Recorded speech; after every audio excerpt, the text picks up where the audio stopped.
تلنگانہ حکومت کا Maulana Azad national Urdu university کی غیر استعمال شدہ زمین پر نظر۔ آپ دیکھ رہے ہیں ایوری ٹائمز نیوز۔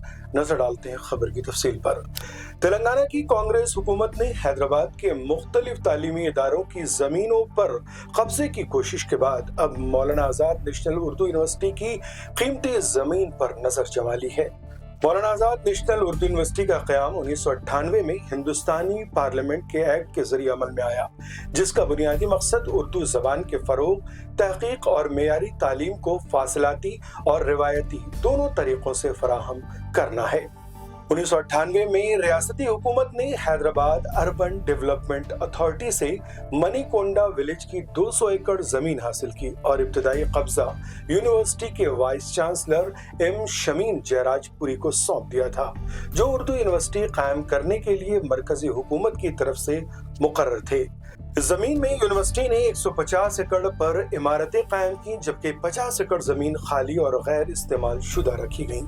ضلعی سطح کی مانیٹرنگ اور آڈٹ کمیٹی نے 27 اگست 2024 کو منعقدہ اجلاس میں حکومت سے ہدایت طلب کی تھی کہ غیر استعمال شدہ سرکاری زمین پر مناسب کارروائی کی جائے اور ادارے کو دی گئی زمین کے لیے باقاعدہ منتقلی کے احکامات جاری کیے جائیں۔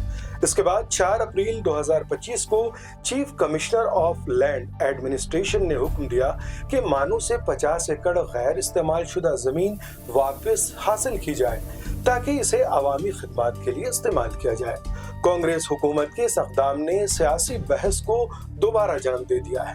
بی آر ایس کے ورکنگ صدر کے ٹی راما راؤ نے اس معاملے پر ریونت ریڈی کی قیادت والی کانگریس حکومت پر سخت تنقید کی اور کانگریس رہنما راہل گاندھی کو ایکس پر ٹیگ کرتے ہوئے سوال کیا کہ کیا وہ تلنگانہ کی موجودہ صورتحال سے آگاہ ہیں۔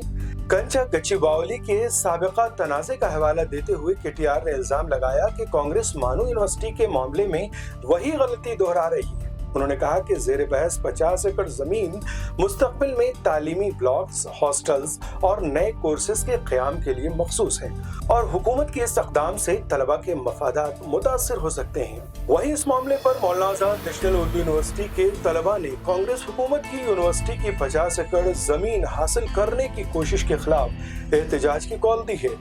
یونیورسٹی کو نوٹس کے جواب کے لیے 7 دن دیے گئے ہیں۔ اس پر رد عمل دیتے ہوئے مانو کے رجسٹرار پروفیسر اشتیاق احمد نے کہا کہ یونیورسٹی نوٹس کا تفصیلی جواب 2 ماہ میں جمع کرائے گی۔